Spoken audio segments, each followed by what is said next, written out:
Bonjour, chères apprenantes, chers apprenants. Aujourd'hui, on va étudier la deuxième séquence de la tragédie moderne Antigone de Jon Hanwhi.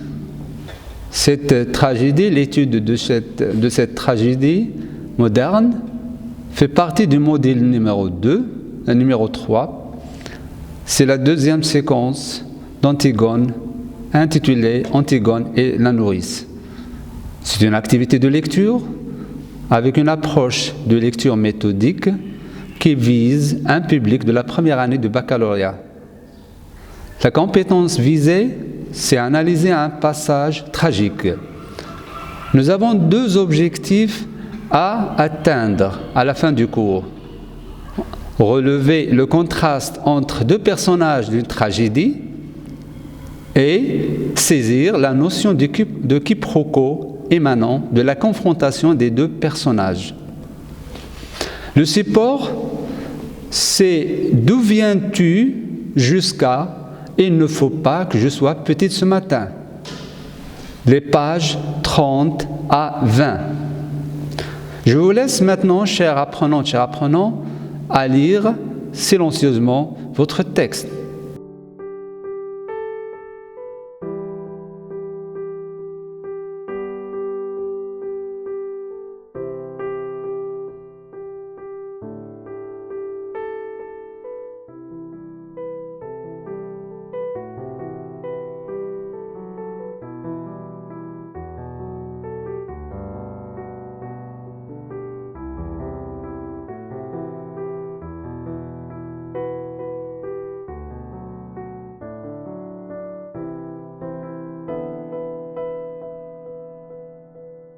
Après la lecture du texte, on va passer à l'identification de l'extrait, en commençant toujours par la situation de passage. Le passage vient juste après le prologue et fait partie de la scène d'exposition. Lorsqu'Antigone revient d'une randonnée au milieu de la nuit, sa nourrice la surprend et lui pose quelques questions. Deuxième chose intéressante, bien sûr, de l'identification de texte, c'est les caractéristiques du passage, en se demandant quel est son genre. Le texte, d'après les indices textuels, est un extrait d'une tragédie moderne intitulée Antigone, écrite par Jon Hanwhi en 1942 et représentée en 1944. Le type de texte, c'est un dialogue qui contient une description des deux personnages de l'extrait. Quels sont les personnages en présence dans le texte? Nous avons deux personnages, Antigone et sa nourrice. La troisième chose, c'est l'énonciation dans ce texte. On va déterminer qui parle. D'après le texte, c'est la nourrice qui pose des questions à Antigone. À qui? Elle parle à Antigone. De quoi parle-t-elle? Du motif de la sortie d'Antigone en pleine nuit. Pour quelle raison ces questions-là, la nourrice voulait tout savoir, puisqu'elle est responsable de l'éducation d'Antigone.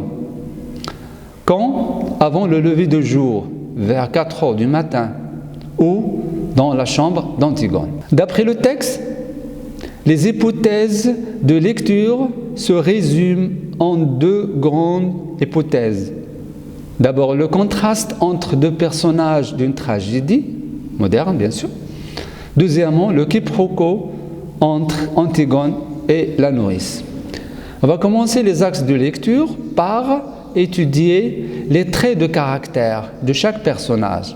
On commence par Antigone. Antigone, tout d'abord, répond aux questions posées par sa nourrice, par des descriptions qui révèlent une personnalité enfantine. De me promener, nourrice, comme Jean aussi, je faisais des bruits énormes, toute seule sur la route. Et puis, pour consoler sa nourrice, ne pleure plus, s'il te plaît, nounou. Deuxième point, Antigone se montre très sensible face à une nature sombre, comme si elle allait la quitter à tout jamais. Tu crois que si on se levait tout ça, comme tout ça les matins, ce serait tous les matins aussi beau. Son projet, qui n'est pas révélé, qu'il est encore jusqu'alors secret pour la nourrice, elle est si dangereux qu'elle craignait de ne plus revoir le jour, puisque, vu l'ampleur de la transgression qu'elle a faite, c'est merveilleux, nourrice, j'ai cru au jour la première aujourd'hui. Antigone est déterminée à accomplir son projet tragique par ses conséquences, malgré le risque énorme. Et elle est consciente. Ne pleure plus, s'il te plaît, nounou. Encore, une autre citation. Garde tes larmes, tu en auras peut-être besoin encore, nounou. On va passer maintenant à la nourrice.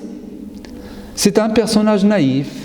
La nourrice a cru à l'histoire d'un amoureux imaginaire, puisque les questions se tournent sur la présence de quelqu'un. C'est la raison préliminaire pour la nourrice de la sortie en pleine nuit d'Antigone. Alors, et si tu veux me faire croire que tu as été te promener menteuse, tu avais un rendez-vous, hein? Dis non peut-être. Et puis elle change d'avis sous l'emprise de la douceur. Bien sûr, Antigone a essayé de consoler, de calmer en quelque sorte sa nourrice. Tu n'as pas d'amoureux? Tu te moques de moi alors? Tu vois, je suis trop vieille. Tu étais ma préférée malgré ton sale caractère. Le rôle de la nourrice se résume bien sûr à l'éducation et à la bienveillance des deux sœurs, Antigone et sa sœur Ismène. La nourrice s'occupe de l'éducation d'Antigone. Je me lève quand il fait encore noir, je vais à ta chambre pour voir si tu ne t'es pas découverte. La nourrice aime beaucoup Antigone, bien sûr. Tu étais ma préférée malgré ton sale caractère. Et elle reproche à Antigone son comportement envers entre parenthèses, une vieille. Tu vois que je suis trop vieille si tu n'aimais pas. Si tu m'aimais, tu m'aurais dit la vérité. Deuxième axe, c'est le quiproquo. On commence par la définition de quiproquo, qui signifie un mot, en quelque sorte, c'est prendre quelque chose pour quelque chose ou quelqu'un pour quelqu'un d'autre. La nourrice est convaincue de la présence d'un amoureux d'Antigone. Je connais la chanson, j'ai été fille avant toi, pour insinuer qu'elle est vraiment consciente du motif de la sortie, de la randonnée d'Antigone. Et le traite d'hypocrite. Qui est-ce? Un voyou, hein, peut-être? Antigone n'a pas voulu refuter cette hypothèse, en quelque sorte. Elle la confirme d'une autre façon. Ce qui explique sa randonnée de la nuit. Oui, nourrice, oui, le pauvre, j'ai un amoureux. Le mot pauvre révèle l'identité de cet amoureux. Elle est connue aussi par les spectateurs dès le prologue. Et c'est son défunt frère Polynice qui est condamné à ne pas avoir de sépulture. D'où le projet secret d'Antigone de l'enterrer malgré l'interdiction du créant, le roi. On sait bien que la question de donner sépulture ou bien les devoirs funèbres relève de la croyance antique.